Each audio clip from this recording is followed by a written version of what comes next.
Howdy, welcome back to more JTReacts, and today we're watching why Europe is insanely well designed. I didn't know you could design what's Europe? Is Europe a country or a continent?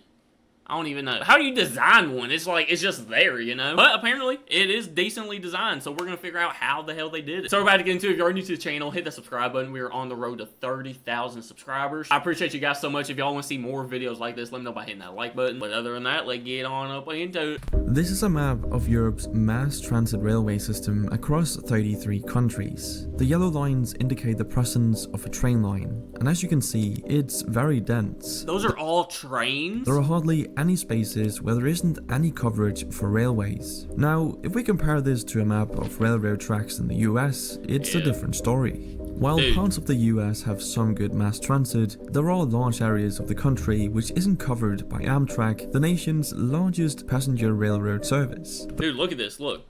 While parts of the US... I live right here in Kentucky.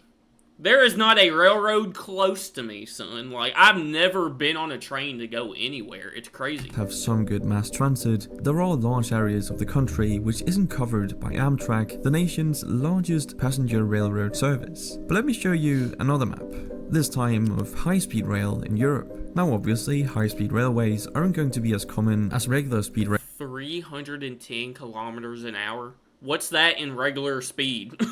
That's gotta be fast. Railways, as they require excellent design, strict planning, and massive investment. And yet, as we can see, high-speed rail is present in Europe, which is a stark contrast to the US, as you can see from this map.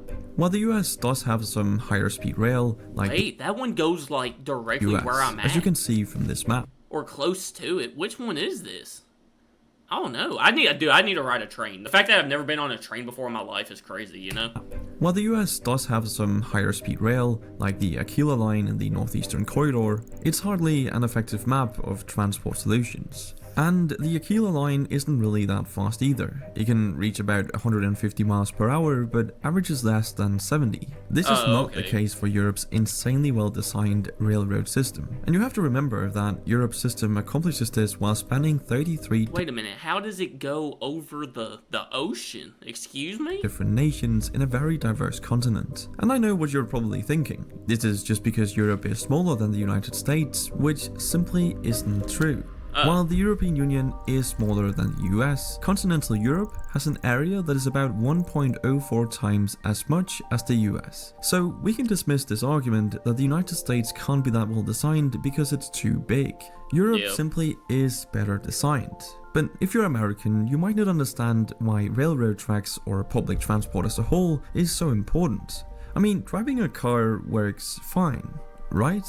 Well, no. And Europe don't people own cars? Like, why do you have to take the train everywhere? This is why a primary focus on private transportation is so detrimental to a well-functioning transit system. Look at these maps. They show the US road network versus the EU's. And as you can see, the EU's road network is not nearly as impressive as the US's. And yet, that's actually crazy.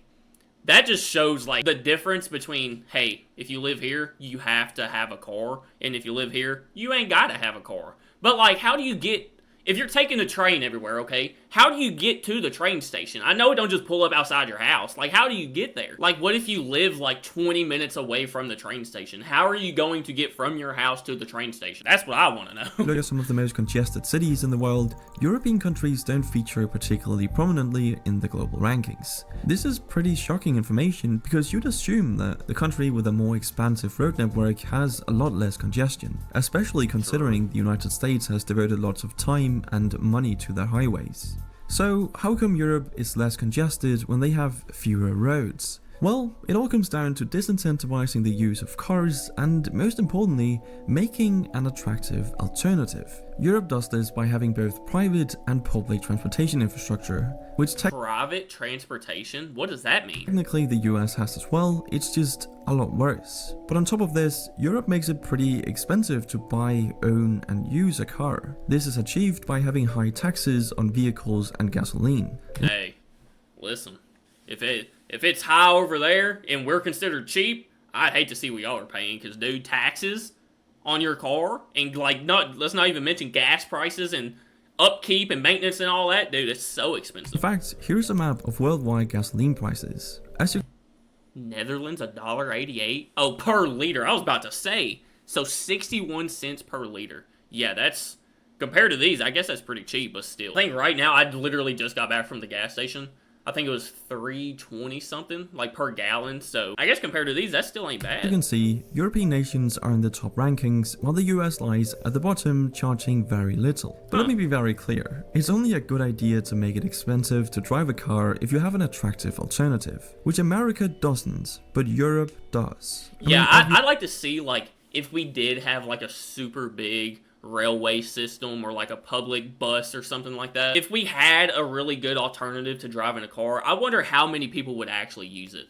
Because, like, where I live out here in the country, you can't do that. You have to be able to drive your car. Because it takes me 25 minutes to get to town, you know? Unless they made it to where the train came through the woods and picked me up right outside my house, there'd be no way I could use that. But, like, in the bigger cities and stuff, I feel like that'd be a great alternative, you know? So obviously, this wouldn't work in the US with its current transportation infrastructure. But in Europe, this is a great strategy because you make the roads less congested for those who actually need them and give everyone else an affordable and efficient alternative, being Europe's amazing public transport like the trains on the railways. This is arguably the better strategy because even though the vast majority of Americans have access to vehicles at around 91% and gas is comparatively cheap, it still leaves 9% who don't have access to vehicles. What are these people who can't afford a car supposed to do? I mean, sometimes public transport isn't even an option or is simply too expensive for many. So you've now actively excluded those who aren't exactly the most well off from society. that's when you call up neighbor Bob down the road, be like, hey, I gotta go to the store, I gotta get me a carton of cigarettes, will you please take me, you know? To make matters worse, some US cities actually got rid of their public transport to make room for more cars.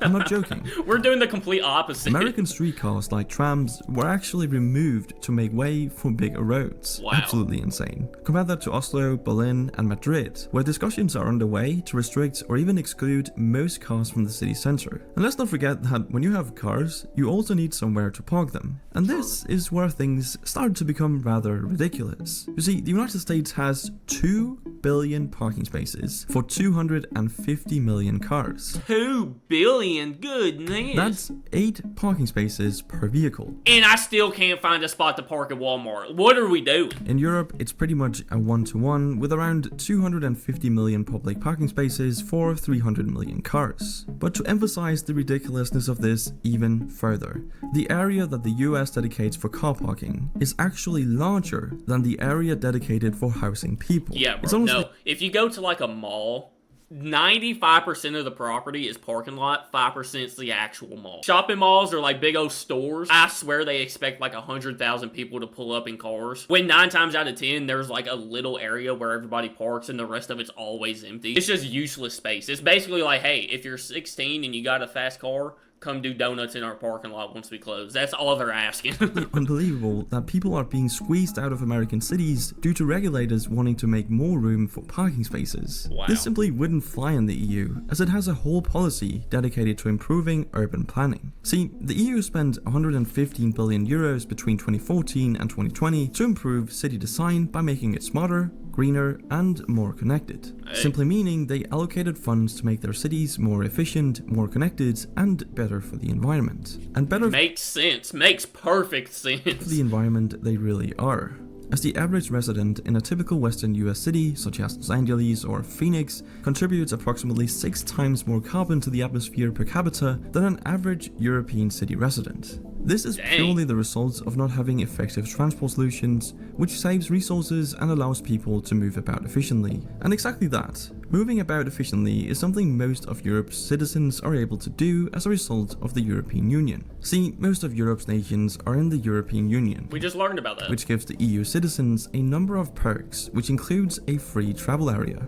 This has been one of the most important achievements of the EU, as it makes it possible for an EU citizen to travel freely to other EU member states and stay for up to 3 months. Dang. All they need is a passport or even just an ID card. No visas, no trips to embassies, no form filing, just head straight over. This makes it incredibly easy to travel, study, and work in other countries and communities, and having this level of centralization is very important to good design, as it gives the smartest people the opportunity to work where they are most useful. And since good design obviously requires a lot of complicated problem solving and planning, this is very smart. Another Dude, smart it's just overall just easier to travel over there. From the actual transport part to just like being able to actually go to different places, it's just so much easier. thing is the incredible biking infrastructure we see in Europe, perfectly illustrated by this map of bike path density in Europe. All the pedal lines are bike paths, and there's clearly a lot of them. Oh, so y'all be pedaling.